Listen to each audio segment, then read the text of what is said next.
ہے بے وطن مسافر، ہے بے کفن مسافر۔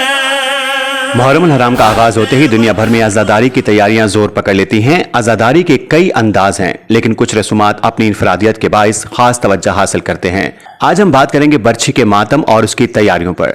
تحریر و ترتیب ایم سعید بشارتی، کیمرہ ورک مستنصر بروکھا، رانا محمد اسامہ، ظہیر شیخ۔ محرم الحرام کا مقدس مہینہ آتے ہی دنیا بھر میں شیعہ مسلمان امام حسین علیہ السلام اور ان کے جانثار ساتھیوں کی عظیم قربانی کی یاد میں عزاداری کا سلسلہ شروع کر دیتے ہیں۔ عزاداری کے مختلف انداز ہیں، جن میں سینہ زنی، زنجیر زنی اور برچھی کا ماتم شامل ہیں۔ برچھی کا ماتم خاص طور پر اپنی انفرادیت اور جوش و جذبے کی وجہ سے عزاداروں میں خاص مقام رکھتا ہے۔ عزادار برچھی کے ماتم کے لیے خصوصی تیاریاں کرتے ہیں۔ برچھی بنانے کے لیے لوہے یا اسٹیل کی نوکدار لمبی سلاخیں استعمال کی جاتی ہیں، جنہیں خوبصورت کپڑوں، جھنڈیوں اور علم سے سجایا جاتا ہے۔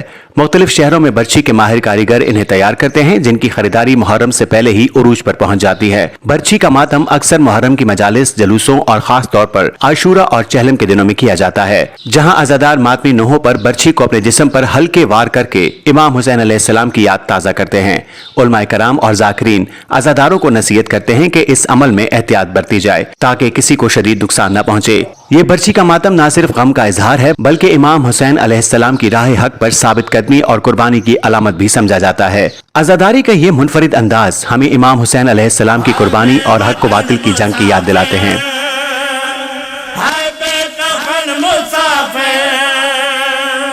مزید خبروں اور نیوز اپڈیٹس کے لیے دیکھتے رہیے آج تک خبر سچ کے ساتھ۔ آج تک نیوز خبر سچ کے ساتھ۔